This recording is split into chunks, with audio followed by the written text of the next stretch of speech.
السلام علیکم ورحمۃ اللہ وبرکاتہ۔ سامعین محترم، سامعات،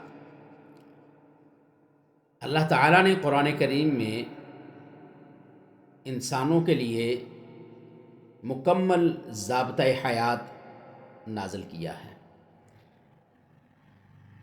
اور اللہ تعالیٰ نے اپنی مخلوقات کے لیے قوانین خود بنائے اور اپنے انبیاء علیہم الصلاۃ والسلام کے ذریعے اس امت تک ہر نبی کو ضابطۂ اخلاق، ضابطۂ حیات، دستور اللہ تعالیٰ نے عطا کیا، اور ہر نبی نے اپنی امت تک اس پیغامات کو پہنچا دیا۔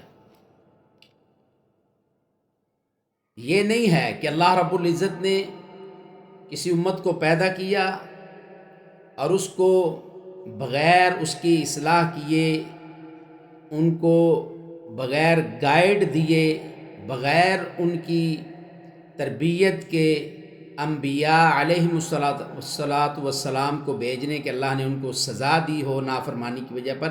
ایسا کوئی بھی دین اسلام کے اندر آپ کو پہلو نہیں ملے گا۔ اللہ تعالیٰ نے آسمان سے انسانوں کے لیے ہر زمانے میں، ہر دور میں، ہر امت میں ان کی اصلاح کے لیے، تربیت کے لیے جو اللہ تعالیٰ نے آسمان سے نازل کیا اس کو وحی کہا جاتا ہے، اور وہ صحائف کی شکل میں تھا، تورات، زبور، انجیل اور قرآن کریم کی شکل میں ہے۔ صحائف ابراہیم، صحائف موسیٰ علیہم الصلوات والسلام، اللہ تعالیٰ کا یہ دستور رہا ہے، اور ان سب دستورات میں جس پر ہم آج بات کریں گے وہ ہے ادھوری بات۔ ادھوری بات سن کر ہمیں کیا کرنا چاہیے؟ کوئی بھی کسی بھی معاملے میں آپ کو کوئی ادھوری بات، نامکمل بات بتلاتا ہے تو اس پر ہمارا رد عمل کیا ہونا چاہیے؟ ہمیں یہ بات اچھی طرح سمجھ لینی چاہیے کہ ادھوری بات سن کر فوراً رد عمل نہیں دینا چاہیے۔ اور ادھوری بات کیا ہوگی؟ اللہ تعالیٰ نے قرآن کریم کو بھی مکمل نازل کیا ہے، اور رسول اللہ صلی اللہ علیہ وسلم نے بھی مکمل دین ہمیں دیا ہے، اور یہ واحد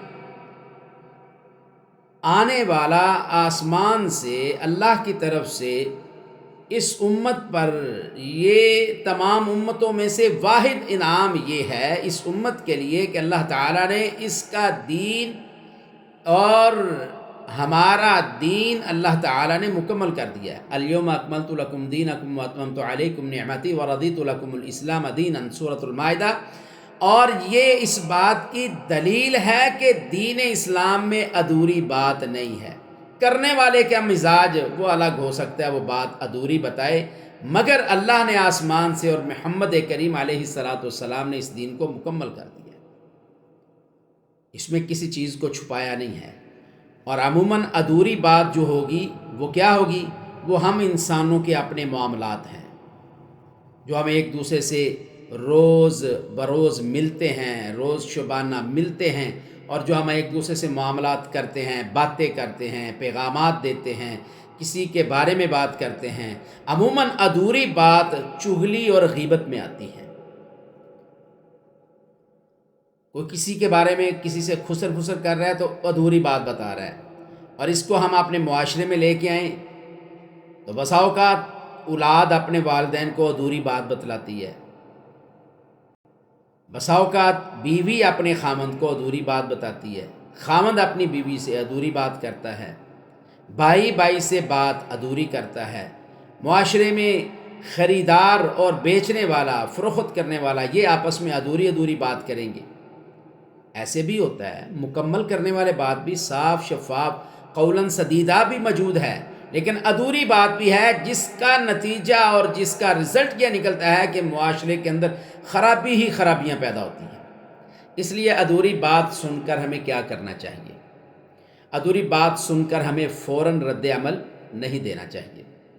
دانائی، حکمت یہی ہے کہ انسان ٹھہراؤ اختیار کرے اور بات کو پورا سمجھے، چند اس کے متعلق رہنما چیزیں ہیں جس کو میں آپ سے ڈسکس کرنا چاہتا ہوں، اور یہ ساری تمہیدات اسی کے لیے ہے کہ ادھوری بات، نامکمل بات، یہ معاشرے کا فساد ہے، خاندانوں کی تباہی کا سبب ہے، دوست احباب کی دوستیوں کو تباہ کرنے والا یہ ایسا فارمولہ ہے جس سے خاندان تباہ ہوتے ہیں، گھر تباہ ہوتے ہیں، مساجد کا نظم خراب ہوتا ہے، مدارس تباہ ہوتے ہیں، اسکول تباہ ہوتے ہیں، کالج یونیورسٹی تباہ ہو جاتی ہیں، ان کا نظم و نسق خراب ہو جاتا ہے، فیکٹریاں، کارخانے، بڑے بڑے کاروبار، مارکیٹیں، معاشرہ، گاؤں دیہات، شہر، سٹیز اور ملک کے ملک اس سے تباہ ہو جاتے ہیں اگر بات ہمیشہ نامکمل ہو اور ادھوری ہو، پوری بات کی نہ جائے، پوری بات سمجھی نہ جائے، پوری بات سنی نہ جائے، تو نتیجہ تباہی بربادی ہے۔ بات مکمل سننی چاہیے۔ اکثر آدھی بات غلط فہمی پیدا کر دیتی ہے، اور اللہ کے رسول صلی اللہ علیہ وسلم نے اسی لیے تو چغلیوں سے، غیبتوں سے منع فرمایا ہے، اور پوری بات اصل حقیقت واضح کر دیتی ہے۔ اگر اسلام کی روح میں اس کو دیکھیں تو اللہ کے رسول صلی اللہ علیہ وسلم نے کبھی بھی کسی کا فیصلہ یک طرفہ فیصلہ نہیں کیا، دونوں فریق کی بات سنیے۔ کسی کے بارے میں فیصلہ آئے تو اسلام کا بنیادی اصول ہے دونوں کی بات سنی جائے۔ ان جاءکم فاسق بنبأ فتبینوا ان تصیبوا قوما بجہالۃ فتصبحوا علی ما فعلتم نادمین۔ اس سے وہ ساری راہیں نکلتی ہیں درستگی کی، خرابیاں ساری اس آیت کریمہ سے بند ہوتی ہیں۔ اور ہمیں کیا کرنا چاہیے؟ ادھوری بات جو نقصان پیدا کرتی ہے نا، اس سے بچنے کے لیے بات مکمل سننی چاہیے، پہلا پہلو۔ دوسرا پہلو یہ ہے کہ جلدی فیصلہ نہیں کرنا چاہیے۔ ایک شخص کی بات سن کر فیصلہ کر کے اداروں کو، جماعتوں کو، گھروں کو، خاندانوں کو تباہ نہیں کرنا چاہیے، اپنے کاروبار کو تباہ نہیں کرنا چاہیے۔ اور پھر تیسرا پہلو اس کا یہ ہے، نرمی سے وضاحت طلب کرنی چاہیے۔ ڈنڈے کے زور پر، سختی اور رعب کے ذریعے آپ سچی بات اور پوری بات حاصل نہیں کر سکتے۔ آپ کی بات میں نرمی ہونی چاہیے، مزاج میں نرمی ہونی چاہیے۔ اگر بات سمجھ نہ آئے تو ادب سے کہہ دیں کہ براہ کرم بات مکمل کر دیں، مکمل بات بتا دیں مجھے، ادھوری بات نہیں چلے گی۔ اور چوتھا پہلو اس کا یہ ہے کہ خاموشی اختیار کرنی چاہیے۔ کیا کرنا چاہیے؟ خاموشی اختیار کرنی چاہیے۔ کبھی کبھی خاموش رہنا بہت بہتر ہوتا ہے کسی بھی جواب دینے سے، خاص طور پر جب آدمی غصے میں ہو، جذبات کے وقت خاموش رہنا چاہیے۔ اور پانچواں پہلو اس کے بارے میں یہ ہے کہ حسن ظن رکھیں، دوسروں کے بارے میں کسی سنی سنائی بات پر فیصلہ کرنے کی بجائے دوسروں کے بارے میں اچھا گمان رکھنا دل کو بھی سکون دیتا ہے اور تعلقات کو بھی مضبوط رکھتا ہے، اور قرآن کریم بھی اسی کی رہنمائی کرتا ہے۔ سورۃ الحجرات آیت نمبر 6 میں اللہ رب العزت ارشاد فرماتے ہیں، یا ایھا الذین آمنوا ان جاءکم فاسق بنبأ فتبینوا، یعنی خبر آئے تو تحقیق کر لیا کرو، ادھوری بات نہیں، آدھی بات نہیں۔ تو خلاصہ کیا ہے ان ساری باتوں